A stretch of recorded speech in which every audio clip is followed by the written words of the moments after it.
بسم اللہ الرحمن الرحیم، اللہم صلی علی سیدنا محمد وعلی آلہ و صحابہ و بارک وسلم۔ سب سے پہلے تو دیکھیں میں ایک بنیادی کانسیپٹ جو ہے نا وہ پہلے کلیئر کر لیں اس موضوع کی طرف بڑھنے سے، سائنس کی طرف بڑھنے سے پہلے جی کہ یہ بہت زیادہ تنقید کی جاتی ہے کہ جی لوگ جو ہیں یہ آج کل قرآن کو سائنس کی کتاب بنا کے پیش کر رہے ہیں اور یہ کر رہے ہیں وہ کر رہے ہیں، اس پہ بڑا تنقیدی لٹریچر بھی آ رہا ہے۔ دیکھیں سائنس جو ہے یہ ایک علم ہے صحیح، اور ایک ویریبل فنامنا ہے۔ آج سے 50 سال پہلے کی سائنس تھی کچھ اور تھی، آج کی سائنس کچھ اور ہے، 100 سال کے بعد کی سائنس شاید کچھ اور ہوگی۔ یہ ہمہ جہتی ایک تبدیل ہونے والا علم ہے سائنس جو ہے، ایولیوشن ہو رہی ہے اس میں۔ مثلا اس لیے کہ یہ انسان کا بنایا ہوا ہے نا، انسان کبھی بھی الٹیمیٹ پہ نہیں پہنچا ابھی تک، بالکل بالکل ٹھیک ہے، لیکن جو قرآن ہے نا جی یہ الٹیمیٹ ٹروتھ کا نام ہے۔ صحیح، اور قرآن کا جو علم ہے اس میں جو سائنٹیفک کلوز ہیں وہ صرف اس لیے دیے گئے ہیں کہ تم ان کو ایکسپلور کر کے اپنی دنیاوی زندگی کو بہتر کرو صحیح، اور ساتھ ساتھ تمہارا اللہ کے اوپر ایمان بڑھے، سبحان اللہ۔ ٹھیک ہے۔ اور قرآن اور سائنس کو پڑھتے وقت ہمیشہ یہ میرے اپنے ناظرین سے بھی گزارش ہے کہ قرآن کی اوپینین جو ہے وہ سپیریئر رہے گی، بے شک، بے شک، کیونکہ یہ ویریبل نہیں ہے، الٹیمیٹ نالج، الٹیمیٹ ٹروتھ ہے۔ اس لیے میں اس کو مینول آف دی یونیورس کہتا ہوں کہ مینول آف دی یونیورس وہ ہوتا ہے جس کو آپ یوز کر کے، مینول وہ ہوتا ہے کہ جس کسی بھی چیز کا کہ اس کے ذریعے آپ اس چیز کو بہتر یوز کر سکیں۔ بالکل، آپ کی گاڑی کیا ہے اس کا مینول ہے، آپ کی گھڑی ہے اس کا مینول ہے، آپ کو جہاں کہیں پتہ چلتا ہے کہ اس بٹن کا کیا کام ہے، اس کو کیسے کرنا ہے، اس کو کیسے کرنا ہے، تو آپ اس مینول کو اسٹڈی کرتے ہیں۔ تو قرآن مینول آف یونیورس اس لیے ہے کہ آپ اس یونیورس کو بہتر طریقے سے یوز کر کے دیکھیں۔ انسان کی زندگی کا مقصد اللہ نے ہمیں جو سکھایا، نبی صلی اللہ علیہ وسلم نے جو دعا سکھائی وہ ربنا آتنا فی الدنیا، کہ ہماری دنیا بھی بہتر کر، ہماری آخرت بھی بہتر کر، بے شک، ٹھیک ہے۔ یہ دونوں چیزیں لازمی ہیں۔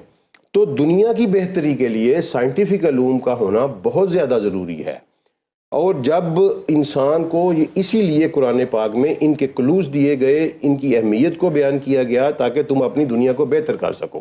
ہمارے ساتھ یہ ہوا کہ ہم نے ان کو چھوڑ دیا، ایک کنارے پہ بیٹھ گئے، اور دوسرے لوگوں نے، اب اللہ تعالیٰ نے دیکھیں ہمیں، بات اس سے شروع کرتا ہوں کہ اللہ نے انسان کو 5 دیے ہیں، حواس خمسہ جسے ہم کہتے ہیں، بالکل، سورس آف نالج جو ہے نا ہمارا، جو ہر ہیومن بینگ میں کامن ہے، وہ 5 ہیں۔ دیکھنے کی صلاحیت، سننے کی صلاحیت، بولنے کی، کھانے چکھنے کی، اور یہ سننے کی، 5، ٹھیک ہے۔ لیکن اس کے علاوہ بھی اللہ نے ایک بات کی ہے قرآن پاک میں کہ وَلَقَدْ كَرَمْنَا بَنِي آدم، اس میں اللہ نے کہا میں نے بنی آدم پر کرم کیا ہے، ٹھیک ہے۔ اب انہوں نے ترجمہ جو ہمارے بر صغیر کا ٹرانسلیشن ہے نا، اس میں انہوں نے کر دیا جی بنی آدم کو بزرگی عطا۔ ہر ورڈ کی ایک سائیکالوجی ہوتی ہے، ہر لینگویج کی ایک سائیکالوجی۔ بچہ جب پڑھتا ہے کہ بنی آدم کو بزرگی عطا کی ہے، وہ پتہ نہیں وہ بزرگ کا ذہن جو پکچر آپ کے مائنڈ میں بنتی ہے وہ بزرگ بندہ ہوگا، سفید داڑھی والا، وہ بیٹھا ہوگا، نہیں۔ اللہ کہتا ہے میں نے بنی آدم پر کرم کیا۔ واٹ از کرم؟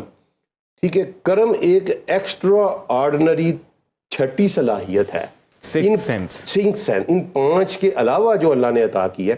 اور اللہ اس میں یہ نہیں کہہ رہا میں نے مسلمانوں کو عطا کی ہے، میں نے مومنین کو عطا کی ہے، یا میں نے یہود و نصارہ۔ اللہ کہتا ہے میں نے بنی آدم کو عطا کی ہے۔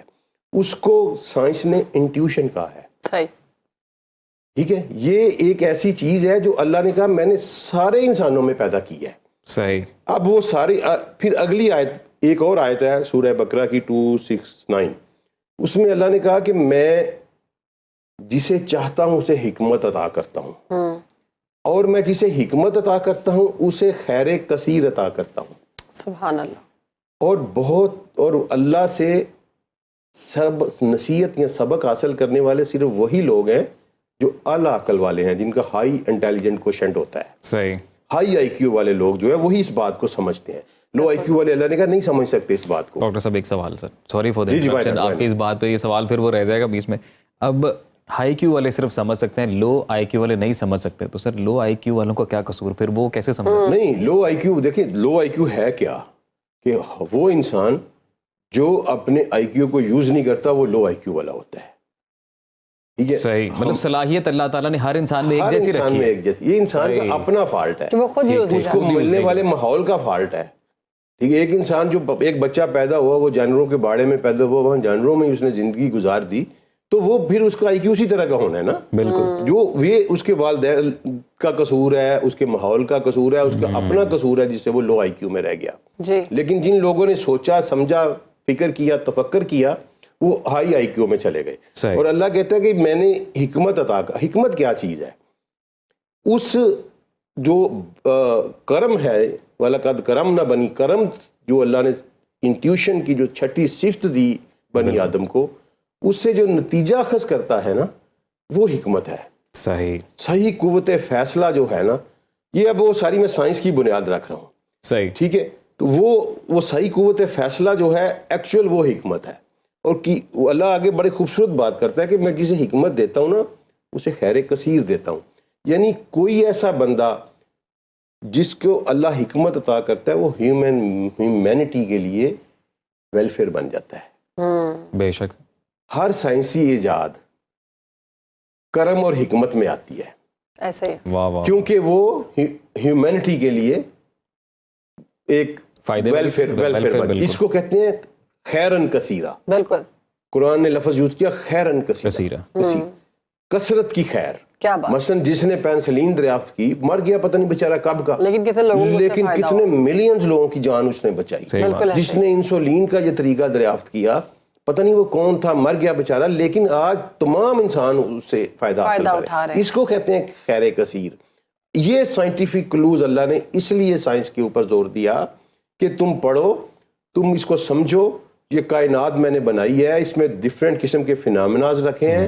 ان سارے فینامناز کو جب تم سٹڈی کرو گے تو میں نے تمہیں ایک ایسی صلاحیت رکھی ہے, جو انٹیوشن ہے وہ تمہیں کچھ کنکلوژن دے گی. بس سیب گرتا ہوا انسان صدیوں سے دیکھ رہے تھے, ایسا ہی. وہ انٹیوشن تو نیوٹن کے مائنڈ میں آئی کہ یار یہ نیچے کیوں اوپر کیوں نہیں چلا گیا, نیچے کیوں گرا ہے. تو یہ آپ سمجھتے نہیں کہ یہ کیا ہو رہا ہے, یہ وہی وَلَقَدْ كَرَمْنَا بنی آدم. لیکن عبدالسلام صاحب, اب یہی جو صلاحیت ہے جسے انسان خیر کے لیے استعمال کر رہا ہے, یہی پھر شر کے لیے بھی استعمال کرے گا. اور وہ کیونکہ شر اور خیر کی قوتیں تو زندہ رہنی ہے نا, کیونکہ اللہ تعالیٰ نے کہا کہ میں نے برین میں 2 ویو چلا دی ہیں آپ, میں نے تم پہ اوپر الہام کیا ہے, تقویٰ بھی اور فجور بھی. ٹھیک ہے. اب آپ کی چوائس ہے کہ آپ جو مرضی کی جس طرف مرضی چل پڑیں, اب خیر کی طرف جائیں یا شر کی طرف. لیکن وہ جو اللہ جس کو عطا کرتا ہے نا جی, وہ خیرن کثیر, اور اس میں اللہ نے کوئی چوائس نہیں رکھی کہ میں مسلمانوں کو دوں گا. اچھا. وہ کہتا ہے میں جسے چاہوں دوں. آیت کا ترجمہ یہ ہے کہ میں جسے چاہوں حکمت عطا کروں, اور جو جدوجہد کرے, جو کرے گا, جو اس کی راہوں کے اوپر آ کے سوچے گا, جو اس نے میڈل دیا ہے کائنات کا, یونیورس کا قرآن پاک میں, جو اس ماڈل کے اوپر آ کے سوچے گا. اللہ بار بار کہتا ہے کہ درختوں پہ غور کرو, کس طرح تم ایک بیج پھینکتے ہو زمین میں, وہ پھٹتا ہے اور ایک 70-80 فٹ درخت بن جاتا ہے. ذرا غور تو کرو اس کے اوپر. وہ کہتا ہے تم ایک جانور پہ غور کرو یار, تم اسے گھاس پھوس کھلاتے ہو اور اس کی ایک وین جو ہے اس میں سے دودھ نکلتا ہے, دوسری وین سے خون نکلتا ہے. کھلاتے تو گھاس پھوس ہی ہو نا. بالکل. اب بناؤ گھاس پھوس سے خون اور دودھ بھی, یہاں بیٹھ کے لگاؤ کوئی فیکٹری. صحیح بات ہے. ٹھیک ہے. تو وہ کہتے ہیں اس پہ جب آپ اس پہ غور کریں گے نا تو وہ سائنس بن جائے گی. کیا بات ہے. بس یہ کوئی متحارب بات نہیں ہے, یہ میں کرٹیسزم کرنے والوں کو بتا رہا ہوں کہ اللہ کتنی دفعہ قرآن میں بار بار کہتا ہے کہ فکر کرو, غور کرو, فکر کرو, دیکھو میری تخلیق کے اوپر. تو وہ جب آپ دیکھیں گے تو الٹیمیٹلی وہ سائنس بن جائے گی نا. آپ ایک گائے کا مشاہدہ کریں گے, اس کو ضبط تحریر میں لے کے آئیں گے تو وہ زوالوجی کا علم بن جائے گا. بالکل. آپ ایک درخت کا مشاہدہ کریں گے, معائنہ کریں گے, اس میں جو کچھ آپ دیکھیں گے اس کو ضبط تحریر میں لے کے آئیں گے تو وہ عبدالسلام صاحب باٹنی بن جائے گی. بار بار یہ کہا گیا ہے نا تحقیق کرو. جی اسی لیے کہا گیا نا. میں آپ کو ایک مثال دیتا ہوں کہ ایک سائنسدان تھا, اس کے پاس اس کا ایک شاگرد آیا تو اس نے کہا میں نے آپ سے علم سیکھنا ہے. اچھا. ٹھیک ہے. یہ میں نے کسی برٹش کی بک میں پڑھا تھا, مجھے بک کا نام بھول گیا. تو اس نے نا اس کو پلیٹ میں نا رکھ کے ایک مچھلی دے دی. صحیح. اس نے کہا اس کو دیکھو. وہ 5-7 منٹ میں واپس آ گیا. اس نے کہا میں نے دیکھ لیا. اس نے کہا کیا دیکھا بتاؤ. اس نے کہا جناب یہ 3 انچ اس کا سائز ہے, یہ کلر ہے. اس نے تم نے کچھ بھی نہیں دیکھا, جاؤ پھر دیکھو. وہ 3 دن بار بار آتا رہا. تیسرے دن جب وہ آیا تو وہ 70-80 صفحے لکھ چکا تھا اس کے اوپر. اللہ, اتنی خصوصیات اس نے نوٹس کی. یہ بار بار دیکھنے کا یہ عمل ہے, بار بار مشاہدات. اللہ یہی کہتا ہے قرآن میں کہ بار بار دیکھو یار, بار بار دیکھو. ہر بار ایک نیا اینگل سامنے آتا ہے. نیا اینگل. یہ اللہ کی تخلیق کا ایسا موج ہے. اب جیوگرافی کیا ہے دیکھیں جغرافی جو ہے نا یہ سب سے امپورٹنٹ سائنٹیفک نالج ہے. میں نے اس لیے یہاں سے یہ چیپٹر شروع کیا ہے. صحیح. جغرافی کوئی یہ نہیں ہے کہ زمین کیا ہے, جو آپ پہنتے ہیں یہ بھی جغرافی میں آتا ہے. اچھا. جو ہاں اس کو ہیومن جغرافی کی 2 برانچز ہیں. صحیح. ایک ہے فزیکل جغرافی, ایک ہے ہیومن جغرافی. صحیح. ٹھیک ہے. فزیکل جغرافی میں یہ آ گیا کہ زمین کیسے بنی, پہاڑ کیسے بنے, آسمان کیسے بنے, پانی کیسے برستا ہے, لائک وائز دیٹ. اور ہیومن جغرافی میں آ گیا کہ آپ کا کلچر کیا ہے, نامز کیا ہیں, ڈریسنگ کوڈز کیا ہیں, آپ میٹنگ کیسے کرتے ہیں, شادی کیسے کرتے ہیں, ڈفرینٹ اینگلز میں, ڈفرینٹ دنیا میں مختلف پیٹرنز ہیں نا اس کے. صحیح. تو وہ سارے کا سارا علم جو ہیومن جغرافی میں آتا ہے. ٹھیک. تو انسان سب سے پہلے جس سائنس کی طرف متوجہ ہوا نا وہ جغرافی تھی. اور جغرافی کی کیوں متوجہ ہوا کہ اس کی جو سبسسٹنس تھی نا, اس کی جو سروائیول تھی, وہ 2 چیزوں سے منسلک تھی. ایک زمین سے, ایک آسمان سے. صحیح. زمین سے وہ اگا رہا تھا, ٹھیک ہے, صحیح. اور آسمان سے اس کو پانی برس رہا تھا اور سورج کی روشنی آ رہی. ٹھیک. اس کی پوری زندگی کی سروائیول جو تھی وہ منسلک تھی جغرافی کے ساتھ. بالکل. زمین اور آسمان. تو سب سے پہلے اس نے اسی کے اوپر سٹڈی شروع کی. اور زمین میں بھی سب سے پہلے جو اس کو حیران کن چیز ملی وہ پہاڑ تھے. ٹھیک ہے نا. Unusual pattern. سوچا گیا کہ یہ کیا بلند و بالا کیا ہے. اب پہاڑوں کے اوپر جو سائنس نے نالج دیا وہ بہت بعد میں جا کے کنفرمیٹیو نالج ہمارے پاس آیا. صرف اب ٹائم شارٹ ہو رہا ہے, میں آپ کو 3 آیات بتا دیتا ہوں, صرف آگے پھر ہم بات اگلے کریں گے انشاءاللہ. کہ سورہ نبا میں آیت نمبر 6 اور 7 ہے, سورہ نازیات میں آیت نمبر 72 ہے میرا خیال, اور پھر 31 ہے, اور سورہ انبیاء میں بھی آیت نمبر 30 یا 32 ہے, جس میں اللہ تعالیٰ نے پہاڑ کو بالکل بیسک ڈیفینیشن دی کہ میں نے ان کو کیوں بنایا. اور سائنس صدیوں کی مسافت کے بعد وہاں پہنچی. اللہ نے کہا میں نے زمین کو تمہارے لیے ایک گود کی شکل, مہد پھیلا دیا. ایک گود جس طرح ماں کی گود ہوتی ہے نا, وہ پالتی ہے, آپ کو پروٹیکشن دیتی ہے. میں نے زمین کو وہ دی, اور پہاڑ کو میں نے گاڑ دیا. اوتاد کا لفظ یوز کیا, میخوں کی طرح. اچھا. ٹھیک ہے, یہ قرآن نے یوز کیا. اور انسان نے آ کے کہیں 19ویں صدی میں یہ دریافت کیا کہ زمین کی جو کرسٹ ہے یہ 40 کلومیٹر ہے عام زمین کے اوپر, 5 کلومیٹر 10 کلومیٹر نیچے ہے سمندر کے, اور پہاڑ جو ہیں وہ 80 کلومیٹر نیچے گئے ہوئے ہیں. بالکل ٹھیک ہے. اور یہ کیوں گئے ہوئے ہیں, پھر اللہ نے اس کو اگلی آیت میں بیان کیا کہ میں نے یہ اس لیے کیے ہیں کہ زمین کہیں ہل نہ جائے. اللہ اکبر. یہ قرآن نے کہا. پہاڑوں سے بیلنس ہوئی, پہاڑوں کو میں نے میخوں کی طرح گاڑ دیا تاکہ زمین تمہیں, اور پھر ایک جگہ کہا کہیں لے کے تمہیں دوڑ نہ جائے, یعنی الٹ نہ جائے. ٹھیک ہے. وہ پہاڑوں کو اور انسان نے بالکل یہی فینامنا دریافت کیا کہ پیگز کی طرح جو ہیں وہ پہاڑ جو ہیں وہ اور زمین کا بیلنس قائم کیے ہوئے ہیں, ورنہ تو 70% پانی ہے. ایگزیکٹلی. تو وہ اتنا زیادہ حجم پانی کا ہو جائے کہ زمین ایک دم سے ایسے الٹ جائے اگر پہاڑ نہ ہو. اور آپ اس کا پیٹرن سٹڈی کریں کہ زمین کی ایک سائڈ پہ پہاڑ ہے, ایک سائڈ پہ سمندر ہے. جی جی جی جی. سبحان اللہ. ٹھیک ہے نا. یعنی اس کو ایسے بیلنس, اور اسی کو اللہ نے قرآن میں بیان کیا کہ میں نے اس کو بیلنس کرنے کے لیے, مضبوطی سے پکڑا رکھنے کے لیے, جڑا رہنے کے لیے میں نے یہ پہاڑ بنا دیے.